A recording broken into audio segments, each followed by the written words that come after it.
obrigado. Muito obrigado pela presença de vocês. Vocês estão com essa disposição de ouvir a minha história. Quando surgiu o convite, eu comecei a pensar a quem pode interessar a minha história, né? Se não a mim, se não ao que eu olho para trás e vejo. Bom, tem muita coisa aí, tem bastante coisa que eu acho que pode servir de estímulo, de incentivo, viradas assim que eu, quando passei por elas, nem imaginava que eram viradas, mas depois o tempo me fez perceber que aquele ponto ali da minha trajetória foi realmente um turning point, foi um momento onde eu falei, puxa, se não tivesse acontecido aquilo, eu não estaria aqui hoje. Eu, moleque de 15 anos ali, com brincadeiras que o moleque de 15 anos faz diariamente na rua, com os amigos, sou do interior de São Paulo, numa época em que se brincava na rua ainda, e não tinha horário, aquela coisa de ficar até altas horas brincando e a mãe chamando do portão. E eu tinha um interesse nessa época que eu não tenho a menor ideia de onde veio, eu não sei de onde surgiu esse interesse. Fico pensando que talvez pudesse ser já da veia artística da família. Meu pai era cantor de bolero, e aí tudo, irmão músico, cantor, irmã bailarina. E eu ali, com 15 anos de idade, 1980, no meu quarto, intrigado, falava, puxa, eu quero ouvir essas pessoas do rádio falando. E eu não ficava satisfeito em ouvir as pessoas do meu quarteirão, do meu bairro ali, que era o que para mim não tinha sentido, eu queria ir além. Então, para isso, eu descobri que eu precisava lançar mão de algumas tractanas, assim. A palha de aço é incrível, ela capta os sinais, as ondas sonoras, de uma forma como poucas antenas fazem. Hoje deve ter coisa mais desenvolvida. Mas eu colocava lá no meu quarto essa palha de aço e ia escutando as rádios de São Paulo. E eu não tinha interesse, no momento, naquele momento da minha vida, pela música em si. Hoje, a minha imagem está muito associada à questão da música, pela trajetória que se desenhou, para o caminho que eu tomei na minha vida. Mas naquele momento eu não queria saber, porque a música para mim era restrita às coleções de discos dos meus tios mais novos, do meu irmão mais velho. Então eu queria ouvir música, eu ia lá, buscava o vinil e ouvia a música. Mas eu queria ouvir o comunicador. Então o que eu fazia? Eu acho que talvez a primeira sacada aí da infância foi utilizar um gravadorzinho portátil. Era um gravador esses que a gente carregava como uma bolsa, assim, e dentro ia uma fita cassete, uma fita magnética. E aí eu punha o som do meu 3 em 1, tocando as FMs, o som das rádios, e eu ali no ambiente falava, de modo que aquele gravadorzinho captasse não só a música do rádio, mas a minha voz também. E aquilo foi me dando uma sensação muito prazerosa, assim. Falava, caramba, olha aí, eu consigo dar uma dinâmica, eu consigo terminar a minha fala quando a música começa. E foi uma festa ali, porque eu inventava comerciais, eu fazia testemunhais de rádio, eu escrevia o texto, e eu apresentava as canções também, procurava saber já também um pouco das bandas. Mas o que eu queria mesmo era estar falando. Aí eu pegava aquele gravadorzinho, compilava uma série de sequências e convidava os amigos para ouvir. Bom, ali foi a grande guinada no meu interesse. Eu comecei a perceber que eu realmente, aquela ideia começou a se fortalecer dentro de mim de que eu queria seguir nessa trajetória da comunicação. Eu não sou um cara que acredita em acaso. Eu acho que as coisas acontecem na vida com um motivo muito definido. Eu estou lá na rua, brincando, tudo, de repente eu conheço uma pessoa que é filho do diretor da rádio mais top de Campinas. E fui apresentado por amigos. Fala, pô, o Edgar gosta de fazer esse negócio aqui, ó. Ele me falou, pô, você não quer... Tá chegando aí as férias, tal, você não quer cobrir as férias dos operadores de áudio da rádio? Eles vão tirar férias, aí precisa de alguém que goste Né? Falei, pô, claro que eu quero. Né? Não era dentro da área de locução ainda, mas eu falei, cara, isso é uma coisa fantástica. Aquilo me colocou num mundo que abriria as portas para a música, de fato, para os artistas, para todo um universo musical que fazia parte, então, do meu imaginário. Era uma coisa muito abstrata. E eu comecei ali, a partir da entrada, já em 1982, na Rádio Bandeirantes da minha cidade, em Campinas, a ter contato com isso, a olhar, a observar. E era um menino, era um moleque, que era o mais novo da turma, eu tinha 17 anos só. E a rádio já muito experiente, uma rádio já de uma rede grande, como a Bandeirantes, com locutores, aqueles locutores de vozeirão e fala séria. Fiquei nessa rádio por uns 5 anos aproximadamente. Essa foi a primeira virada, né? Esse interesse pela coisa, essa descoberta dessa fantasia, né? Depois, em 84, a rádio ia mudar um sistema de funcionamento. Então, não ia ser mais o operador, o aquário e o locutor do outro lado, né? Porque eu entrei nessa função, né? Era uma coisa da ideia do entertainer, que vinha das rádios americanas, onde o locutor mesmo ia manusear todo o equipamento, dar a dinâmica da rádio. E aí eles falaram, olha, vamos precisar de funcionário, vamos precisar de material humano. Eu já estava de olho naquilo, eu falei, pô, é agora a minha chance. Eu entrava às 4 horas da manhã, de madrugada, eu ficava das 4 horas da manhã até às 8 horas da manhã treinando como locutor, né, do meio da madrugada para o começo do dia. E aí eu saía da locução, passava por a porta do estúdio, entrava na sala de operação e lá ficava operando para o locutor que me rendia. Então, eu acho que eu passei fazendo isso talvez uns 6 meses. Foi uma época que eu fiquei verde, assim, eu não via a cor do sol. Eu não fazia mais nada, eu mal comia mal, dormia mal, porque a madrugada ela é difícil você trocar a noite pelo dia. Mas para mim estava valendo, era a maior felicidade que eu podia encontrar naquele momento na minha vida.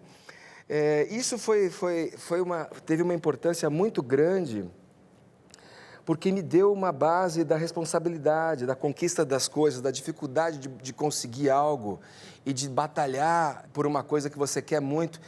E ver valor nas coisas também, porque não era difícil ganhar grana. Embora eu estivesse fazendo uma coisa bacana, que me dava muito prazer, era penoso, pô, trabalhar das 4 da manhã direto até 1 hora da tarde, sair. E depois de um período também, comecei a faculdade, fazia publicidade de noite. Então era uma profusão de atividades que eu não parava. Então passei a dormir mal, comer mal. Mas hoje eu vejo que, pô, se não tivesse acontecido isso naquela época, naquele momento da minha vida, eu não teria aprendido tanto como eu aprendi. No ar, trabalhando já como um locutor oficial da rádio, um locutor que tinha um horário, aí eu passei para um horário mais digno, digamos, eu começava às 7 da manhã e seguia até 11 da manhã, era o horário regular da escala dos locutores. Bom, aí passei a conviver no meio, já maior, já comecei próximo dos 20 anos, e conhecer gente. Quando um amigo, colega de uma outra emissora, que já atuava aqui em São Paulo, na Rádio 89, me falou que ele sairia da função de locutor folguista, como a gente chamava, né, que trabalhava aos finais de semana, para assumir um horário fixo na rádio. Aí eu estava lá já em Campinas, ainda trabalhando lá como locutor titular. E o que eu fazia? Eu trabalhava de segunda a sexta lá, fazia um horário no sábado pela manhã, digamos, vinha para São Paulo, fazia 3 horários aqui na Rádio 89 e domingo eu fazia mais 2 horários, na parte da manhã um horário e na parte meio da tarde para o começo da noite, o outro horário. Passado um tempo eu ganhei um horário titular nessa rádio, mas aí era aquela coisa de juventude também. Eu dormia na pensão onde o meu amigo da rádio que tinha me indicado ficava. Mas estava valendo, estava amarradão, seguindo a minha vida, ganhando o meu destino ali.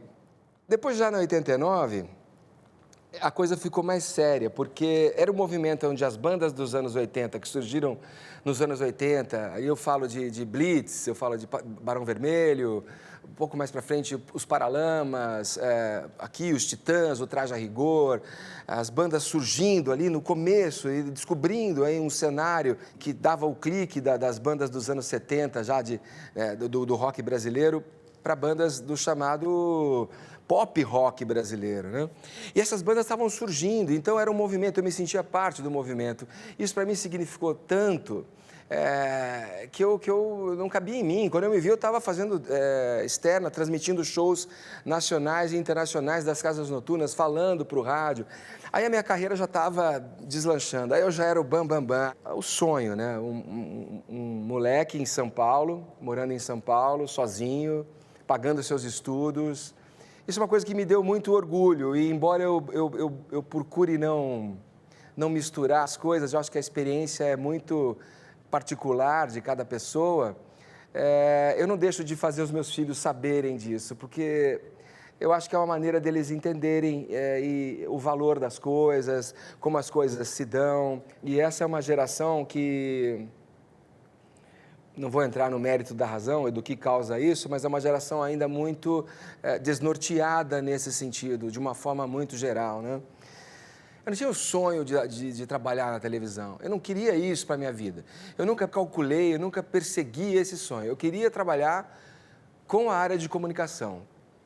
Mas aí eu já na área musical, fui convidado para vir aqui nesse mesmo teatro, fazer parte da banca julgadora do Boca Livre, que era apresentado pelo Kid Vinil. E que era um colega também de rádio, porque o Kid sempre gostou de rádio, e tinha a banda, a Magazine, e estava atuando no meio também, aqui e ali, era comunicador, era cara de banda. E ele me convidou, eu me lembro que a gente ficava por aqui, mais ou menos, acho que onde está esse monitor aqui, sentado, olhando as bandas se apresentarem, e aí comentando, fazendo comentários. Foi a primeira vez que eu apareci em televisão. E aí, o tempo passa, o tempo vai, eu já tinha aproximadamente 8 anos já de 89, já trabalhando na Rádio Rock, que também era um motivo de orgulho, porque era uma rádio segmentada, acho que a primeira rádio segmentada com potencial mesmo em São Paulo, era uma rádio que era voltada para o rock. E aí, estando lá já há tanto tempo, trabalhando já há quase 8 anos, como eu falei, chegou a MTV no Brasil. Aí a MTV deu um clique, assim, porque ela falou: cara, eu nunca desejei trabalhar em televisão, mas essa televisão aí eu quero. Essa televisão aí é legal, essa televisão de videoclipes aí é legal.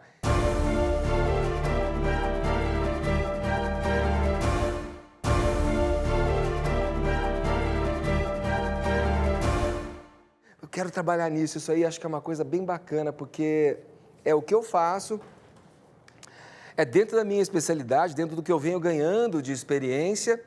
E, cara, é o sonho. Qualquer garoto da idade, na época, o maior sonho era trabalhar na MTV.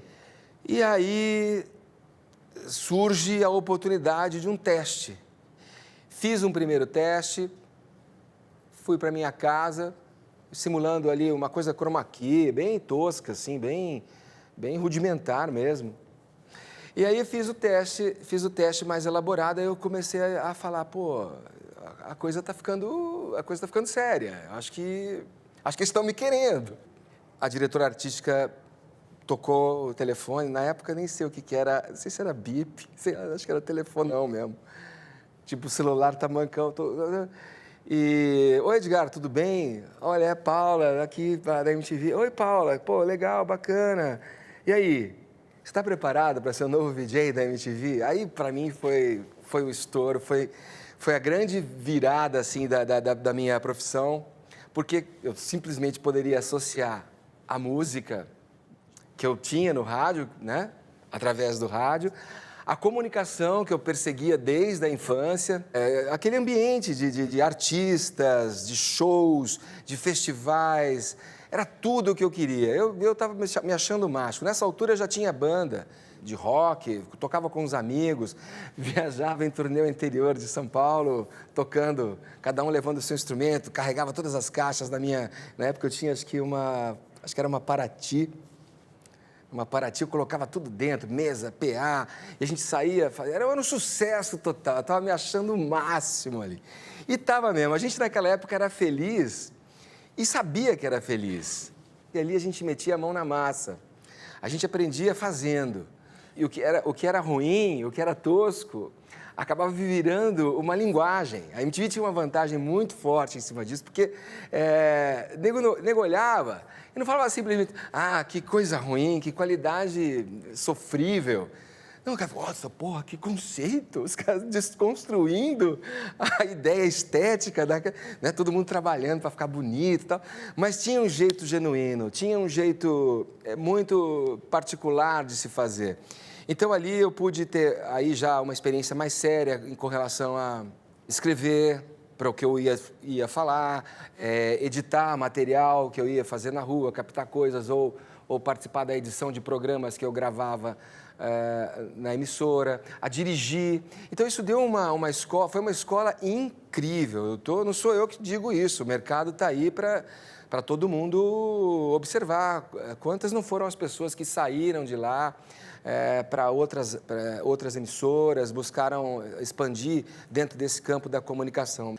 E aí também tem uma história que é o seguinte, que cara que tem essa trajetória que eu estou contando para vocês, que não poderia ficar embasbacado e com a felicidade extrema, quando você juntava todas essas coisas, você se via num especial de verão, na casa da praia, tocando numa garagem com os seus artistas favoritos.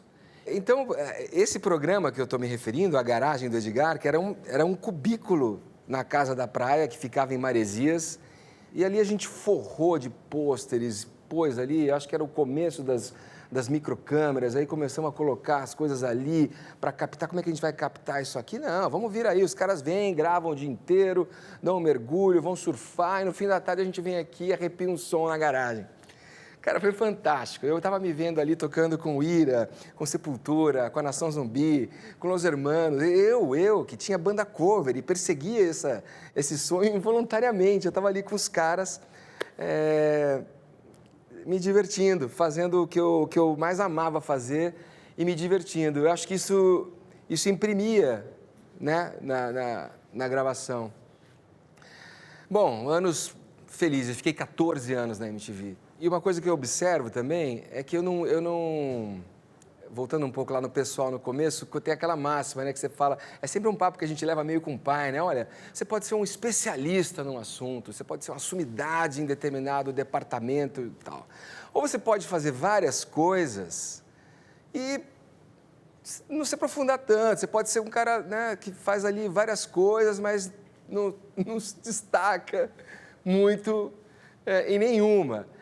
Eu não sei, eu sou um cara muito sortudo, eu me sinto muito feliz com a trajetória que eu tenho até aqui e eu vejo que a minha resposta não era nem uma coisa nem outra, porque eu escolhi atuar numa área que dá uma percepção tão bacana de outras áreas, de outras coisas, que eu acho que a minha resposta seria assim, eu escolhi fazer várias coisas e bem, porque eu era um apresentador que entrevistava. Eu tive uma trajetória muito importante na MTV também como um entrevistador de artistas internacionais, nacionais.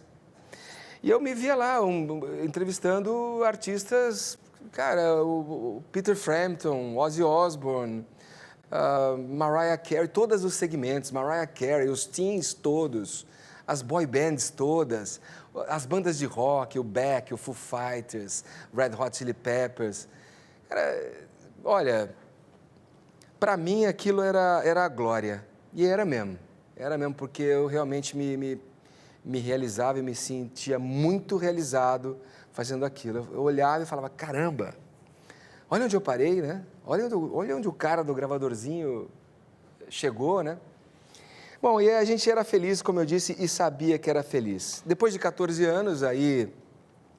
já com certo esgotamento dentro das coisas que eu poderia fazer lá dentro. Tinha atuado já em programas de auditório, programas de estúdio, reportagens externas, entrevistas nacionais e internacionais, jornalísticos. A coisa meio que ficou, bom, para onde ir agora? Acho que eu não tenho muito mais o que fazer aqui, não tenho muito mais para onde seguir. Aí surgiu o Multishow. O Multishow, ele foi um período muito breve da minha trajetória. Eu fiquei no Multishow quase 5 anos. Breve, né? É porque eu falo isso porque na minha vida tudo é muito duradouro, longevo, assim, nas coisas. Eu caso, eu namoro, eu fico vários anos, eu caso, eu sou casado até hoje com a minha mulher, eu trabalho 8 anos, eu trabalho 14 anos. Mas eu posso dizer que no Multishow, eu fiz o meu melhor programa de televisão. A coisa começou, parece que deu um pulo, assim. Porque eu não só participei da concepção do Circo do Edgar, eu estou me referindo a esse programa, era um programa de auditório, onde, bom, um picadeiro, né, um circo, um picadeiro, tinha uma banda residente que eu convidei os meus amigos para comporem essa banda. E aí era um pouco dessa prática hedonista minha, já desde sempre, não, vamos curtir a vida, eu quero tocar, eu quero aparecer tocando, mesmo não sendo, me considerando um músico virtual, sofrível, mas eu quero ir lá, eu quero estar junto, eu quero estar participando desse processo. Então, eu entrevistava, eu apresentava para a plateia um programa de auditório e eu tocava. E nessas, a coisa foi mudando um pouco de volume, porque eu me via tocando com o Caetano Veloso. Pô, imagina eu tocando com o Caetano Veloso. E a gente ainda escolhia, era tão legal o esquema, era tão verdadeiro, que os artistas entravam e se sentiam muito em casa, assim. Nesse papel de anfitrião, eu conseguia fazer com que todo mundo ficasse bem ali, né? E não tivesse aquela coisa da saia justa, da tensão, e tudo tinha um propósito. Todo quadro que tinha no programa, ele servia como um trampolim para a gente chegar em algum ponto com o convidado que estava ali. Vamos fazer uma coisa que sirva como entretenimento, mas que leve a algum lugar. Eu acho que a gente conseguiu. Sei, quem viu, quem conhece, quem assistiu, me dá esse retorno. Era sensacional. Na verdade, eu não sei por que acabou esse programa. Se você me perguntar por que acabou o Circo do Edgar, eu acho que grana, dinheiro. Mas eu adoro, esse projeto é o projeto da minha vida, assim. Quando eu lembrar, qual programa que você lembra da tua carreira, foi esse projeto. Aí depois fui para Bandeirantes. A Bandeirantes poderia ser uma experiência, também uma virada de direção na minha carreira. Não foi. Não foi porque o projeto que eu fiz na Bandeirantes, um reality show dentro de um ônibus, não que fosse um projeto ruim, mas eu acho que ele foi mal conduzido. Foi bom? Foi bom. Foi ótimo. Eu saio diferente dessa experiência. E aí saí de lá também numa condição assim, TV aberta, né? Todo mundo sabe como é que é, né? O nego decide dar a canetada e começa tudo, um mundo novo, ou então acaba tudo, em tragédia e tal. Bom, aí fiquei desempregado. E aí, o que eu vou fazer? Pô, nunca fiquei desempregado na minha vida. Como assim vou ficar desempregado?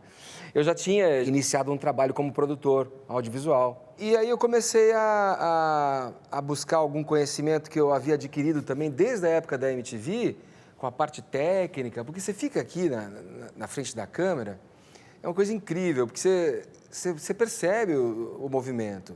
Você vê por que está sendo esse movimento assim, que ele está passando aqui, ó, nessa velocidade, não em outra. Você percebe por que a grua está ali, a câmera ali. Você começa a observar o cara do áudio, ele vai modular a frequência, tem que ser assim. E aí eu comecei a falar, pô, posso me enveredar, por isso é uma coisa que eu gostaria de fazer também. E eu criei uma produtora que faz coisas, a princípio para o YouTube, trabalhando com coisas próprias. E coloquei lá uns vídeos, coloquei umas coisas na minha casa, comecei a receber gente em casa para fazer um som e tocar e conversar comigo ali. E agora, em setembro, gravo mais uma temporada desse projeto chamado Sala de Som, através da minha produtora dos dois. Que é uma coisa que dá muito prazer também fazer, é o que eu gosto de fazer. Eu procurei levar para casa o que eu me realizava fazendo pelas emissoras onde eu passei. E aí, nesse tempo, depois da Band e da investida na minha produtora, eu fui convidado para trabalhar na Jovem Pan, no rádio. E aí o desafio, eu já tinha feito rádio muito, fazia muitos anos que eu não estava na rádio. Então, fiquei 14 na MTV, fiquei quase 5 no Multishow, fiquei mais um na Bandeirantes, fiquei mais um fora da TV. Então, somando tudo isso, era o tempo, já até mais, que eu não estava no rádio. Então, quando a Jovem Pan me convidou, Eu falei, caramba, o rádio de novo, né? Olha o rádio aí na minha vida, né? E eu falei, mas tá, qual é o desafio disso? É um talk show e é um programa que me desafia porque eu sou o âncora desse talk show e eu tô com mais 5 pessoas na minha bancada conversando sobre tudo. É um programa que me expande o horizonte e me exige também estar atento a tudo o que acontece. É um programa que me realiza, é um programa que acho que vem, talvez, completar um ciclo meu dentro do rádio e que me deixa muito feliz em fazer, porque é um desafio diário. O programa é gozado, a dinâmica, né? O rádio é assim, acho que tudo, né? Você nunca sabe como vai acabar. Tem dia que tem programa que você tem o roteiro, tá tudo lindo, bonito, fala, esse roteiro é perfeito, o programa fica uma merda. Aí tem dia que o roteiro esse roteiro tá meio claudicante, aqui tá meio ruim, aqui tá meio manco. É um programa sensacional. Então essa é a mágica da comunicação, que acho que acompanha um pouco o nosso estado de espírito no momento em que a gente está se comunicando com as pessoas. Eu acho que como a maioria das coisas que aconteceram na minha vida foram assim como um sopro de vento, assim, sabe? E vamos lá, eu vou para lá, tá apontando essa oportunidade, tá te aparecendo, siga e faça o melhor uso dela. Obrigado, gente. Acho que a minha história é por aí.